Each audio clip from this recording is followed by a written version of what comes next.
घर खर्च आजकल के ज़माने में देखा जाए तो जिसके पास पैसा है उसी की चलती है, और ये बात सही भी है। पर क्या कभी आपने भी सोचा है कि हमारे घरों में भी ऐसी बादशाहत हो सकती? आप कहेंगे ये सब कैसे हो सकता है? अरे भाई, कौशल्या के घर में तो यही होता है। राकेश, इस महीने भी तूने सिर्फ 20,000 रुपए दिए हैं घर खर्च। रवि को देख, छोटा बेटा है इस घर, फिर भी हर महीने 50,000 रुपए देता है। तेरे बाबूजी रिटायर हो गए हैं, फिर भी इनकी पेंशन तुझसे ज्यादा फर्क। हाँ माँ, मैं समझता हूँ, पर मेरा कारोबार आजकल ठीक नहीं चल रहा। बस जैसे ही 2-4 प्रोजेक्ट्स मिल जाएंगे, मैं ज्यादा खर्च दे दिया करूँगा। कौशल्या, क्या तुम भी ये क्या लगा रखा है? कम ज्यादा ठीक है ना? दोनों हमारे ही बेटे हैं, क्या फर्क पड़ता? किसने ज्यादा दिया, किसने कम? कैसे नहीं पड़ता जी? जो पैसा ज्यादा देगा इसी का पैसा भी तो ज्यादा खर्च होगा ना। इस घर में आपकी माँ भी तो ऐसे ही करती थी, जिसका ज्यादा घर खर्च इसी की इस घर में मानी जाती थी। हमारा जमाना अलग था और मेरी माँ ऐसे किया करती थी, तो जरूरी नहीं कि तुम भी वैसे ही करोगे, समझी? कोई बात नहीं, जब तेरे पास ज्यादा मुनाफा हो तो पैसे दे देना, हम सब घर में साथ ही है ना। 2 हर महीने कौशल्या और रामचंद अपने बेटों से घर खर्च लिया करते थे और इसी के हिसाब से महीने का बजट तैयार होता था। लेकिन कौशल्या की नज़रों में तो यही था कि जिस बेटे ने ज्यादा खर्च दिया इसी का राज घर में चलना चाहिए, इसलिए वो छोटे बेटे और बहू का कहना ज्यादा मानती थी, चाहे वो फिर कोई भी बात हो। ये अरे जरा तुम दोनों लिस्ट तो बताना, क्या क्या चाहिए तुम दोनों को? तुम्हारे बाबूजी और मैं बाजार जा रहे हैं तो लेते आएंगे। माँ जी, मैंने ये लिस्ट बनाई है, ये सारे क्रीम्स, फेस वॉश, ये सब मुझे चाहिए था। और मुझे बस कुछ सामान चाहिए था, 2-4 चीजें ही हैं काम की। अगली बार भी तूने यही सब मंगवाया था ना, फिर खत्म हो गया।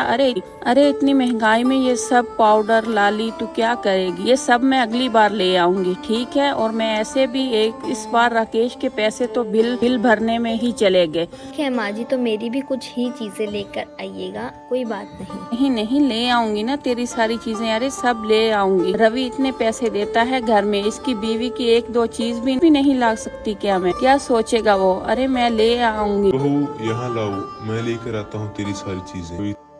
कोई बात नहीं, वैसे भी ये इतनी ज़रूरी नहीं है। ये कोई पहली बार नहीं था कि कौशल्या ने कविता के साथ ऐसा किया हो। इस घर में राकेश और कविता के साथ अक्सर ऐसा होता आता था। माँ, मैं और रिया सोच रहे थे कि हम इस बार गर्मियों की छुट्टियां मनाली होकर आए। बहुत वक्त हो गया, हम कहीं गए नहीं। अरे हाँ, जाओ घूम कर आओ, तुम दोनों को भी अच्छा लगेगा।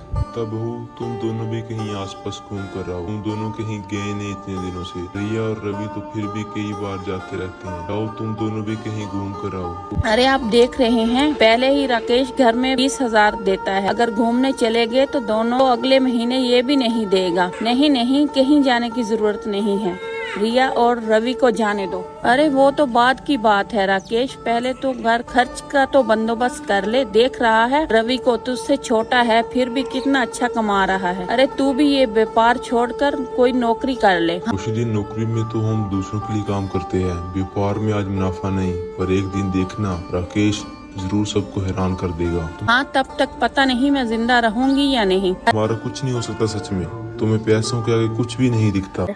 राकेश को भी ये अफसोस था कि वो घर का बड़ा बेटा होकर इतना कम खर्च दे रहा था, जबकि घर का काफी सारा खर्च रवि के पैसों से ही चलता था। माँ जी तो हर बात में रिया की तरफदारी ही करती हैं।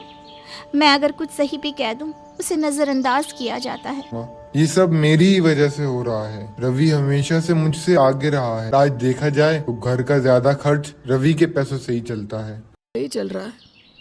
ऐसा इसलिए क्योंकि जब रवि पढ़ रहा था तब आपने अपनी सारी कमाई रवि की पढ़ाई में लगा दी थी, अपने लिए कुछ नहीं रखा। आपका वो त्याग किसी को नहीं दिख रहा। अगर उस वक्त आपने अपने लिए बचा के रखा होता तो आपका व्यापार बहुत आगे होता। कविता, रवि मेरा छोटा भाई है। मैंने जो कुछ भी किया, मैंने कभी इसका हिसाब नहीं किया। माँ जी तो रख रही है ना, क्योंकि हम घर खर्च ज्यादा नहीं देते, इसलिए हमारे इस घर में कोई इज्जत नहीं करता। पर आपने इस घर के लिए क्या क्या किया है ये कोई याद नहीं रखता। जब बाबूजी बीमार थे तब आपने अपनी सारी सेविंग्स निकाल दी थी, वो किसी को याद नहीं।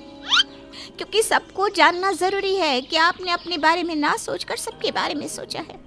फिर भी आज हमारी कोई इज्जत नहीं इस घर में। अरे छोड़ो ना, ये सब पुरानी बातें हैं, क्यों लेकर बैठी हो? फिक्र मत करो, बस कुछ वक्त की बात है, इसके बाद सब ठीक ही हो जाएगा। कविता को पता था कि इसके शौहर ने इस घर के लिए क्या क्या कुर्बानियां दी हैं, पर आज वो किसी को याद नहीं, क्योंकि वो कम कमा रहा था। पर एक बीवी के लिए बार बार शौहर की बेइज्जती सहना मुश्किल होता है, और कविता के साथ भी आज यही हुआ। माँ जी, इनके लिए पनीर लेने जा रही हूँ। बहुत दिनों से इनका मन था खाने का। अरे कविता बहू, कहाँ जा रही हो? पनीर कितना महंगा है, जानती भी हो। रहने दो और कुछ बना लो। अरे उस दिन रवि को खाना था पनीर और मशरूम, तो आप इतना सारा ले आई थी। अरे रवि की बात और है, क्योंकि 50,000 देता है घर खर्च। ज्यादा जुबान लड़ाने की जरूरत नहीं है। नहीं, आज मैं जरूर बोलूंगी। कितने वक्त से देख रही हूँ घर खर्च लगा रखा है। अगर मेरे पति रवि की पढ़ाई के लिए पैसे नहीं देते तो आज आपका ये बेटा कुछ नहीं होता। बाबूजी के इलाज में इन्होंने अपने व्यापार के पैसे डाल दिए, फिर भी आज हम दोनों को घर खर्च के लिए सुनाया जाता है। सुना था जिसके पास पैसे होते हैं उसी की सत्ता होती है। आपने तो अपने घर में ही राजनीति शुरू कर दी माँ जी। कविता बस करो, ऐसा कुछ भी नहीं है। केश, कविता बहू बिल्कुल ठीक कह रही है। पोशीदा की आंखों पे जो घर खर्च की पट्टी बंदी है ना, वो उतना जरूरी है। उसने घर के लिए बहुत कुछ किया है और तूने कभी से वो इज्जत नहीं दी। ये हुई ना बात। अब देख तेरी माँ को कैसे रात को नींद आती है। कविता भाभी सही कह रही है। आज मैं जो भी हूँ भैया की सपोर्ट की वजह से हूँ।